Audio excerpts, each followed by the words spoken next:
नमस्ते बच्चों, स्वागत है आपका ज्ञान खजाना चैनल पर। आज हम करने जा रहे हैं सीबीएसई क्लास 6 एसएसटी सामाजिक विज्ञान का चैप्टर 6 भारतीय सभ्यता का प्रारंभ के प्रश्न उत्तर।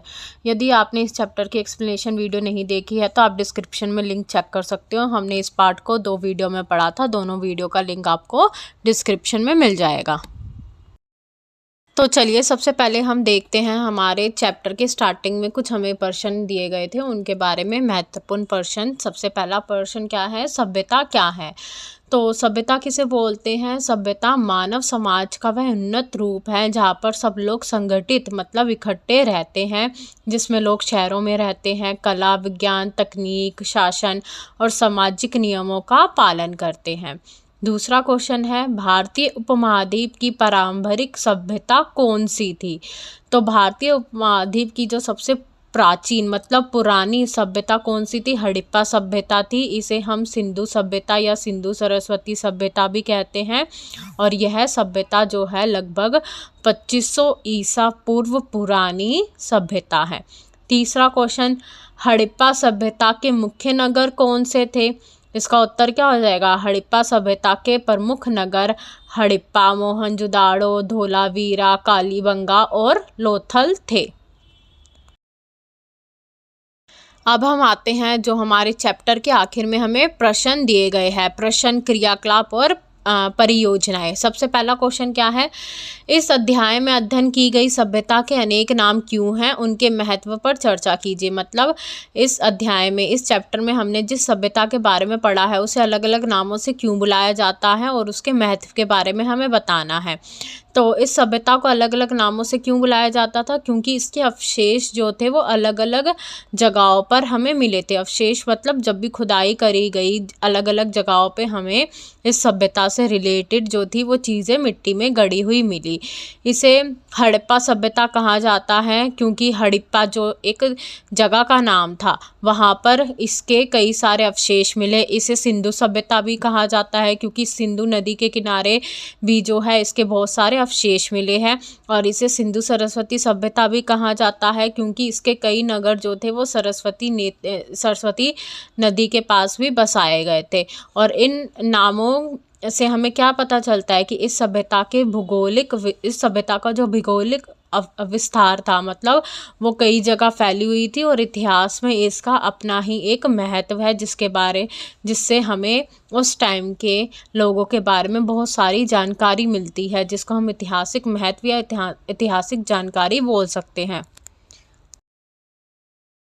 Second question is, Sindhu Saraswati सभ्यता की उपलब्धियों का सार देते हुए संक्षिप्त रिपोर्ट 150 से 200 शब्दों में लिखिए। इस क्वेश्चन में हमसे पूछ रहा है कि सिंधु सरस्वती सभ्यता के लोगों ने क्या क्या नई नई चीज़ें बनाई थी। तो इसमें जो उनकी सबसे बड़ी उपलब्धि थी वो कौन सी थी? उनकी उन्नत नगर योजना, जिसमें जो नगर की सड़कें थी वो सीधी सड़कें थी, पक्के मकान थे। और दूसरी क्या है? उनकी बेहतरीन जल निकास प्रणाली। इस सभ्यता में लोग कृषि, पशुपालन, शिल्पकला और व्यापार में निपुण थे, मतलब उन्हें ये सब चीज़ें बहुत अच्छे से आती थी। मिट्टी के बर्तन बनाना, मोहरे और आभूषण उनकी कला कौशल को दर्शाते हैं। इसके अलावा जो अपना जो व्यापार थे वो दूर दराज के क्षेत्रों में भी करा करते थे। भारत के अलावा भी भारत के बाहर भी वो जो थे अपना सामान जो थे बेचा करते थे। इन सभी उपलब्धियों से हम यह कह सकते हैं कि सिंधु सरस्वती की जो सभ्यता थी वो एक उन्नत, स्वच्छ और समृद्ध सभ्यता थी। थर्ड क्वेश्चन इस, कल्पना कीजिए कि आपको हड़प्पा से कलीबंगा तक यात्रा करनी है। आपके पास विभिन्न विकल्प क्या हैं?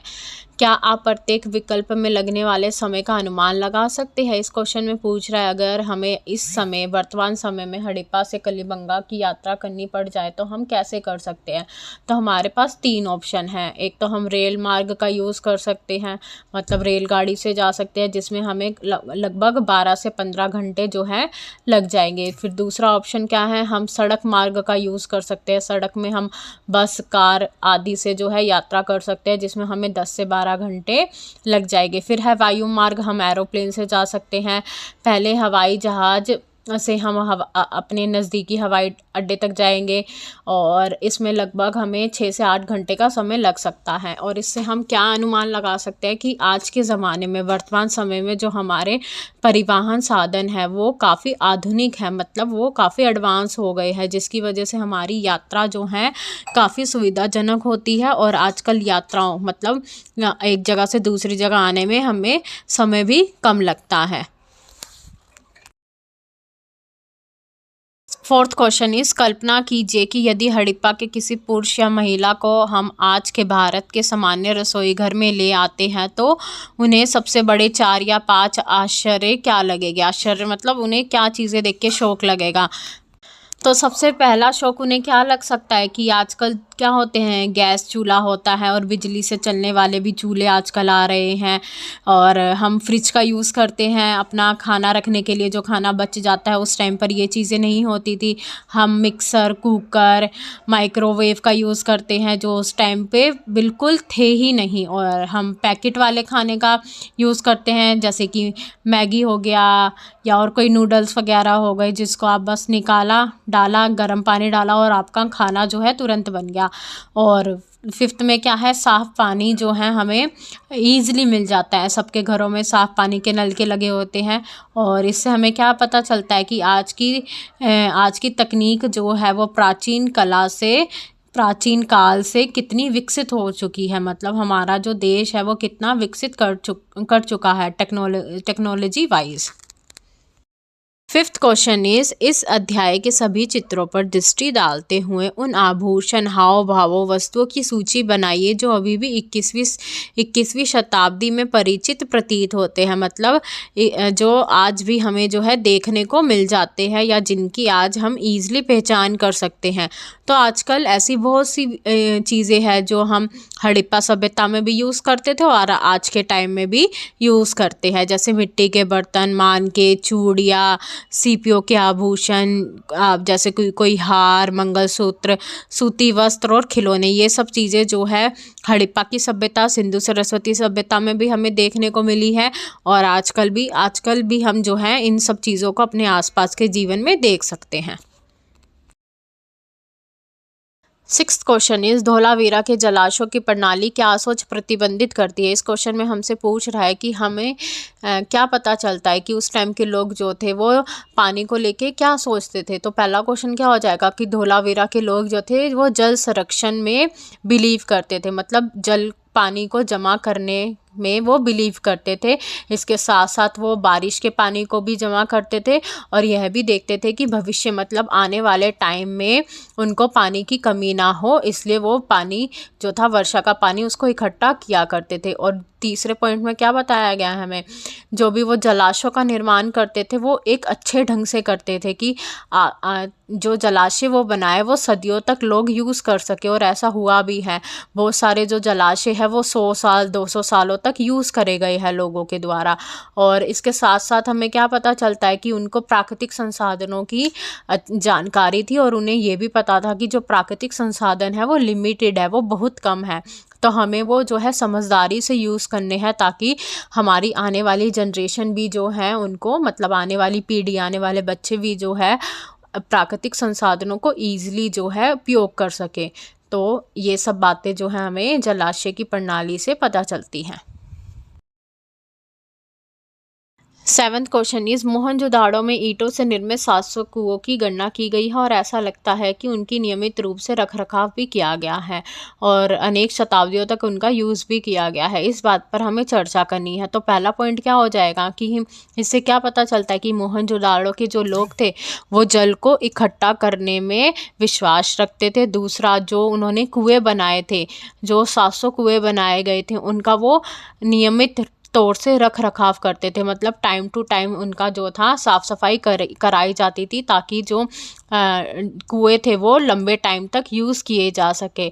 और तीसरे पॉइंट से हमें क्या पता चलता है कि वहाँ के लोग जो थे साफ़ सफाई में काफ़ी बिलीव करते थे और जो उनका दैनिक जल आवश्यकता थी उसको लेकर भी वो काफ़ी जागरूक थे कि हमें जो डेली लाइफ में जल यूज़ करना है वो ख़त्म ना हो, इसलिए वो जल को सावधानी से यूज़ करा करते थे।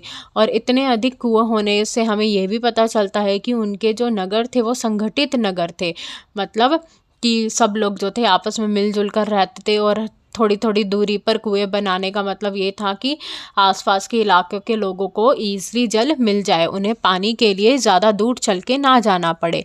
इससे हमें ये भी पता चलता है कि हड़प्पा सभ्यता में प्रशासनिक अवस्था मजबूत थी। प्रशासनिक अवस्था मतलब जिन लोगों ने कुओं को बनवाया था उन लोगों ने ये भी ध्यान रखा था कि कुओं का जो है साफ़ सफाई टाइम टू टाइम होती रहे, उनमें गंदगी ना फैले, ताकि जो आने वाले लोग हैं उसका यूज़ कर सके। और ऐसा रियलिटी में हुआ, जो बहुत सारे कुएं जो हैं उनका 100-200 सालों तक यूज़ चलता रहा था। 8th क्वेश्चन में हमसे क्या पूछा गया है कि हड़प्पा वासियों में नागरिकता का उच्च भाव था, इस कथन के महत्व पर चर्चा कीजिए। क्या आप इससे सहमत हैं?